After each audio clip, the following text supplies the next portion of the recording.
भारत में एक इलाका था सिलहट, जो बांग्लादेश में चला गया। सिलहट में मेजॉरिटी पॉपुलेशन हिंदुओं की थी और बाई वोटिंग ये डिसाइड होना था कि वो भारत में असम का हिस्सा बनेगा या पूर्वी पाकिस्तान का हिस्सा।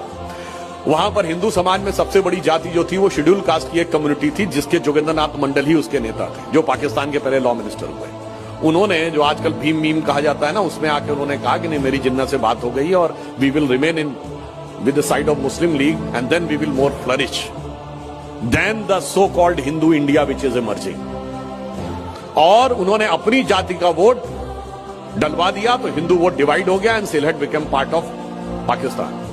And it this happened in 1947, just 3 years after, in 1950, see the resignation letter of Jogendranath Mandal. वो पैथेटिक होके कहते हैं कि उन्हीं की जाति के लोगों के घरों में आकर गांवों में आग लगाई गई, लोगों को मारा गया, महिलाओं से बलात्कार हुआ और कहा गया एक ही रास्ता है, कन्वर्ट हो जाओ या कट जाओ। और दुखी होकर वो भारत भाग के आए तो जयचंद से लेके जोगेंद्रनाथ मंडल तक, जिसने कट्टरपंथियों का साथ दिया है, उसका हश्र क्या हुआ इस देश को याद रखना चाहिए। तो फिर मैं एक बात कहूं कि कहनी है एक बात हमें इस देश के पहरेदारों से, संभल के रहना अपने घर में छिपे हुए गद्दारों से।